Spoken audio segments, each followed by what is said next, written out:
What is up, everybody? I'm NoLucksGiven. Happy GWENsday. Today we are going to be asking the question, is it good to triple pig on Gwen? And I know a lot of you guys really want me to cast a knighthood on a golden chicken. I just don't think it's worth it here. Maybe one day I'll put out that video. I just don't think that that's particularly good to just get a little bit of extra gold to start off the game. I could be wrong, but I don't think it's that powerful. But I gotta try it out one of these times to really find out the truth.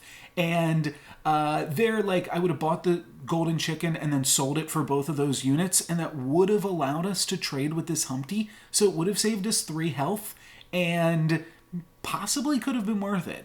So who knows? Maybe we'll see that video in the future, but today we are talking prized pig. So I like hanging on to these golden chickens specifically on Gwen. There's some other heroes where I like hanging on to golden chickens too, but on Gwen, I can now use these golden chickens on 3.0 potentially to find something really good to knighthood and set us up for success. So I could also sell both of the golden chickens here, pick up Cindy plus the Eeny Meeny, but I want to hang on to them and use them to find important things when I'm level 3. So that is kind of the idea we got going on. We are going to take a little bit more damage. We'll take 4 from this trophy hunter, but then I'll get to take the Cindy plus the Eeny Meeny. Doesn't add that much stats to the board. We pick up a 3-3. We're definitely still going to be losing our next combat, but we're, I guess, like halfway through Cinderella's treasure, and like I said, the main point of this is hanging on to these golden chickens so that we can make a big play next turn.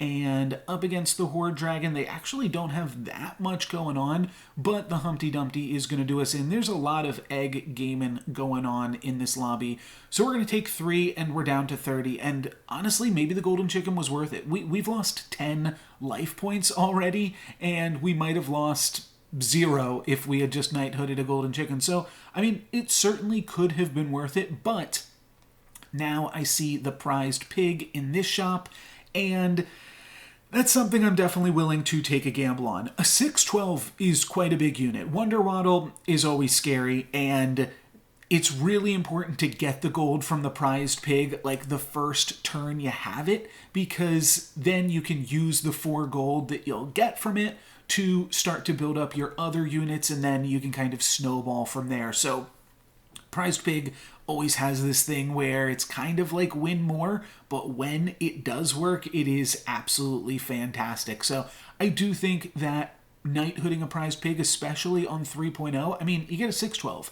It's a pretty solid unit, and it's also like a built-in fool's gold. It's going to give me 4 gold every turn that it can survive, and looks like it's going to be able to survive against this Wonder Waddle. So this is going really, really nicely. We're going to have 4 extra gold here, plus we still have our golden chicken. So 10 gold, things are definitely looking up, and I do consider True Love's kissing the pig, but we're up against the ghost right now. So I don't want to True Love's kiss this pig yet, because I'm just going to get 4 free gold from it from doing nothing. So I guess let's pick up the Fanny, the Ogre Princesses, and then we do have the flexibility to roll because we've got these golden chickens as well. So I will throw in a roll, and I like Brave Princess. It's only 3.1. I kind of like the white as well because we already have this pair of Fannies, and honestly, I think it's time to cash in these chickens, and everything in this shop looks good. So I'm going to cast the Shrink spell as well.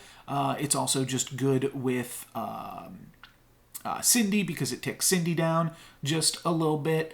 And then we will purchase some things. And I'm going to lock the Princess White and the Wizard's Familiar in the end of the shop here. Now, unfortunately, we are actually against the Ghost, so that is going to be a little bit awkward. We might not get any sleighs at all, but if we do, we've got a lot of really nice sleighs lined up, and regardless, oh, we actually do get a Brave Princess sleigh. Okay, that's really sweet. I'll take it. I'd rather get the Brave Princess starting to tick down as well than getting a little bit more econ on the Ogre Princess. Now here, we're up against a real player, and if our pig dies, we're potentially giving off a lot to our opponent. So I'll cast the Mix-a-Wizzle as our last spell, and our last spell for Cindy, and turn our prized pig into a fairy godmother. If we can find another True Love's Kiss or a Shard of the Ice Queen this turn, both of those would be really fantastic. So I'm going to look for that a little bit, but definitely going to stop down and pick up some fannies, because that is one of the best dwarves. And honestly, I just feel like I have to take Noble Steed because we have 2 other questing units already, and now I'm just rolling for True Love's Kiss. I really want to try to find that, or Shard. Shard of the Ice Queen would also work to give us a lot of stats here, but the doubly is also quite tempting. It doesn't really work with the Godmother, but the Godmother's only temporary. Like, I could think about picking up the Donkey. That would probably allow us to win the combat, but I think the doubly's good. It ticks down on the Princess White, and is also just an 11/11 because it's being supported by an upgraded Fanny in addition to the +1/+1 from Princess White. I think we're actually going to be okay this combat. Our Ogre Princesses don't have too much health that they really benefit from the Fairy Godmother, but I think that this could definitely work out for us, and especially if this Ogre Princess gets to, like, help the Brave survive. It doesn't quite, unfortunately, get there, but you can see we've actually just got a ton of stats. Godmother giving +4 is actually huge, and we are going to get a Slay with Ogre Princess as well, which means we're also getting some bounty board gold. So no prized pig gold this turn, but 2 extra gold from Brave Princess and Ogre Princess slaying nonetheless. Now, I'd really like to triple this Ogre Princess. Bounty board is also making the Riverwash Mermaid look kind of tempting. And then I do also, I mean, we're set up so well for Tweedle here. I do feel like I have to take Tweedle, so I'll go for that one. Mix-a-Wizzle the pig again, just because I am now playing up against the lobby leader, so I really want to put some respect on their name and make sure we are not taking anything for granted here and giving additional gold to the lobby leader. But now I cannot shard this dragon, but I could potentially still Mix-a-Wizzle it. But when I see a shop like this, we got to stop down and pick some of this stuff up. Tweedle is just such a strong unit, and the fact that we can also triple it next turn and then potentially even pick up another one if I want to, all while contributing to Princess White. And then we have the option like Princess White or the Tweedles, either of which can find us Dwarven Forge, or the Brave Princess can find us Dwarven Forge. Brave Princess might actually slay this turn as well, as long as everything goes okay for us. And we are going to deal with their Donkey. That's really good. Will we be able to deal with their... Yeah, looks like Brave Princess is going to slay and survive, so that is really good. It also means a little bit more bounty board gold and a win as well. So defeating the lobby leader, feeling pretty strong. A lot of that is due to the extra econ we've been able to find. We get a tier 4 treasure this turn, and our options are Coin of Sharon, Forking Rod, and Sky Castle. Coin of Sharon is definitely interesting, contributes the most stats to the current board, but I think I'm going to go for Forking Rod here. There's some other options that we could get that could synergize with it from our other tier 4 treasure that we're going to get this turn from Tweedle. Like if we got a, I think it's called a horn, I think it's called Moonsong Horn.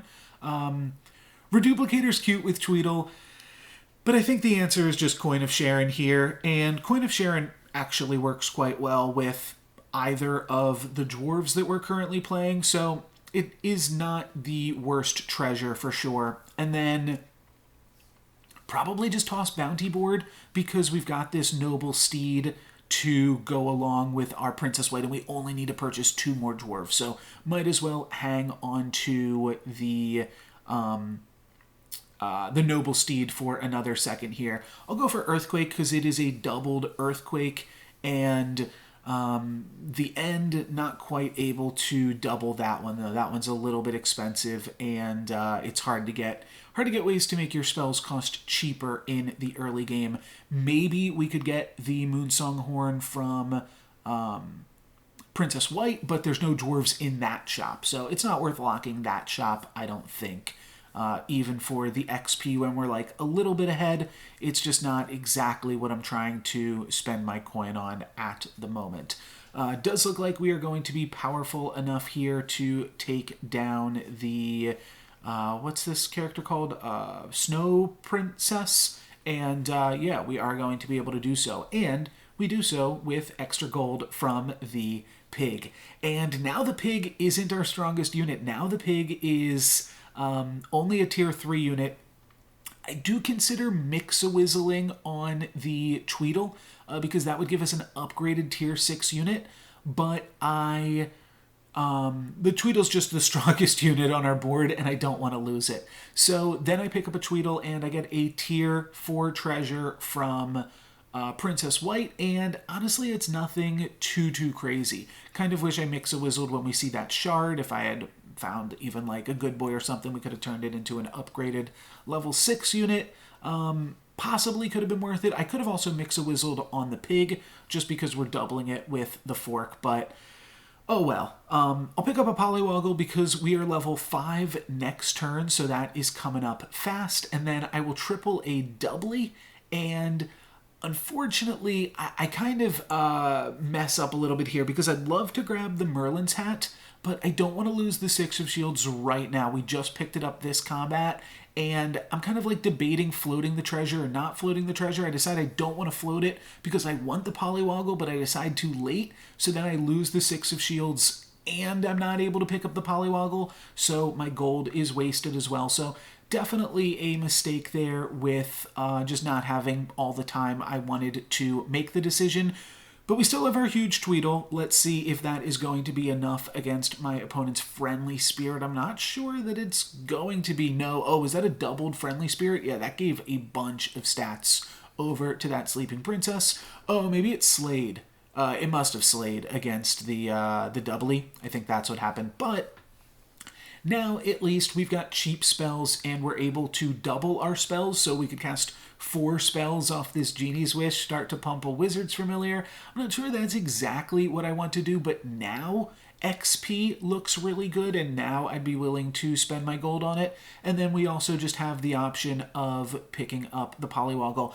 I forgot that this was a game where Bossy was on 5, but I do think that it is still a fun game, and we'll make some fun things happen, despite the fact that Bossy is no longer in the game. Now I'm going to go for the True Love's Kiss on the Gumblegore, try to grab an upgraded tier 6 unit, and it's not the best unit to find, but a Gumblegore can still definitely do some work for us. It is still really good with Tweedle and provides just a lot of stats in that regard. So moving around some things, I think I want to pick up this Angry, and I was just debating what the positioning of my other units would be after the fact. So interesting decision there to True Love's Kiss, but maybe this Gumblegore can do some work. At the very least, it's a 30 attack ranged unit, and that is probably not too shabby. And then picking up the Angry, I think, will provide a lot of extra stats across the board for us as well. So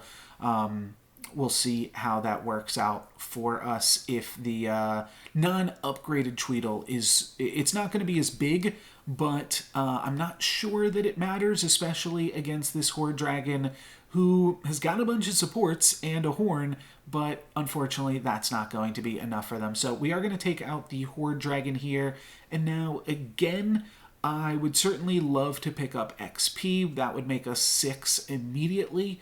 And we're also up against the Ghost, so that is pretty good for us too. I could Mix-a-Whizzle something else.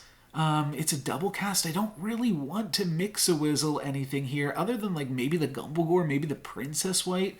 Those things are reasonable, and then I could just pick up some more dwarves. Maybe I will go for the Princess White. Okay, Wombats in Disguise is fine with the Gumblegore. So that's worth taking. I'm kind of considering the doubly here, but I think I just want to roll, and then I actually find an angry immediately after that. So I will pick that up. And Mimic Chest is sweet, and it works out really well with Forking Rod and Merlin's Hat, because it just means that everything is basically free, and then you triple cast any spells that you get to cast. So I am going to float this Mimic Chest, just get one more use out of Coin of Sharon, and then next turn I'll pick up the Mimic Chest and drop the coin. And I think that we can make some fun stuff happen with that. I think that Mimic plus Hat plus Fork is a pretty good combo, and there's a few players that are like on the verge of dying, and especially against a Dwarves player where we can hit them for like 20 damage or something, in one combat. That can be pretty sweet. We will have to find an upgrade for Tweedle again, as and some of our other units, but that could definitely be strong for us. So up against the Ghost, not much to say here. Tweedle is going to get the Coin of Sharon buff, which is nice. That's one of the best units. It's probably the best unit for the coin buff to go on. If not, one of the best. And now I will take that Mimic Chest. We do finally find the XP here now, unfortunately. I do think I'm going to cast it. It's kind of a waste, but it's also free and allows me to use all of my gold this turn to roll for Lordy. And that's worth using up my spell for the turn. I want doublies, but I just want to, if I bought the XP, I got to use it. So let's just roll for Lordy. I am saying okay, the Crafty is replaceable here, but then we find the Lordy. So there we go. Definitely calculated. And then we will roll on. Now I'm just going to play a full board of Dwarves. I'll cut the Gumblegore, no sense in hanging on to that. And a Lordy, we're still a little bit ahead of the curve. I don't know if we're ahead of Loki, if they got any XP or not, but yeah, I'd say that we're ahead of the curve. Let's see. Yeah, Loki's on level 5. Everybody else in the lobby's on level 5, and we've got a Lordy. So I do feel pretty decent about that, and do think that we can make some magic happen. We're going to be decently strong, I think, for the next turn or two, and if we can find some more Lordies, we can do some good work. So the only things that we don't get to double are, I think, Evil Twin and Knighthood. Everything else, I'm sorry, not double, triple. Everything else we get to triple cast. Knighthood, obviously, though there's no sense in triple casting it, and Evil Twin, well, we're not really playing any good or evil units. We're just full Dwarves, so it doesn't really matter too much that we won't get to play that spell either. And you can see this is a dominating victory against Loki. We're going to hit them for 18, almost a kill shot, and then we find a Pigomorph. And Pigo is absolutely insane against Trophy Hunter specifically, because their comp relies on such specific positionings. So I'm super happy to get this triple pig, and if you didn't realize it, this video actually had a hidden double meaning. We weren't just going for a triple pig. I don't know if you noticed that I used the term triple pig instead of upgrading my pig or knighthooding my pig. No, we tripled pig, and now we're going to triple pigo this trophy hunter, and that should definitely do a lot of work against a trophy hunter comp, and I have to imagine that they have a pretty straightforward trophy hunter comp going on at this point, by the fact that they haven't taken much damage in a while. So let's jump ahead and see how much the triple pig wrecks them. Is triple pig on Gwen any good? Time to find out. Happy GWENsday, everybody. And this triple pig is going to indeed get, I guess, their friendly spirit, their Baba Yaga, and then also their Storm King. That's the important one. That was their huge monster. I'm just going to double check what was in slot 4. Yeah, okay. So we got one of their friendlies, their centered Baba Yaga, and then their 100 Storm King. Is that what it was at? Oh, okay, just in the 70s, but still bigger than all of our non-doubly units, so happy to get some scam on in that. And then I believe, yeah, we attack right into their friendly spirit. So this is not a trophy hunter. This is just a sad Storybook Brawl player. We're not quite going to get the kill on them. We just don't quite have enough stats. We only hit for 19 last combat, and this is going to be the same. So hitting our opponent for 19 down to 2. Now we've got the Ghost. So, well, hi-ho, that's pretty funny. Is tripling a hi-ho? That's got to be worth it, right? Yeah, triple hi-ho. I'm just going to clear some room on my bench selling the chicken. First we get a greedy, then we get a bossy, then we get another greedy. I'll sell off this Gumblegore. Wish I had the upgraded Tweedle. And then I'll put in 2 greedies against my Ghost opponent. So that way we can do a bunch of rolling next turn. Try to find some Lordies. Try to find some other Pigos, potentially. Other sweet spells to scam my opponent. Honestly, we've got the perfect treasures at this point, and then I find a Pigomorph. I roll past it. Wow, okay. I guess I was just confident that I was going to have enough gold against my opponent, but to be honest, that surprised me a little bit. Let's see what we're looking at here. I think I just sell Crafty and White and pick up this bossy, and it's probably right to do so this turn. I'm not going to toss any of these treasures though, so that is kind of the tricky part. And the reason that I'm not going to toss any of these treasures, I'm just going to skip this and then roll twice. And you can see like I barely looked at it there. I am pretty confident that this trophy hunter is going to beat this Loki, just based off of the relative power of a trophy hunter at this stage of the game. Plus, Loki is very, very unlikely to be able to scam the trophy hunter. So, I really want these treasures, and I'm going to try to Pigo this trophy hunter again. That is the plan.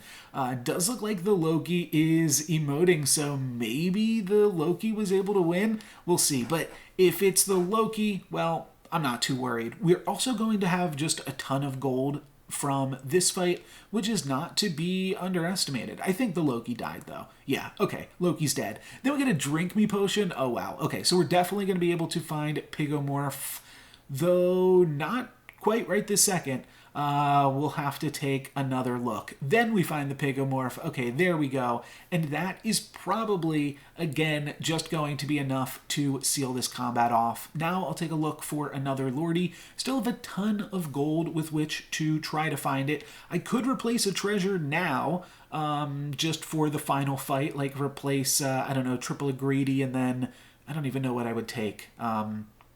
Yeah, I'm not sure that there's much that I would go for. I can put in another Tweedle here, selling off my chicken and a greedy.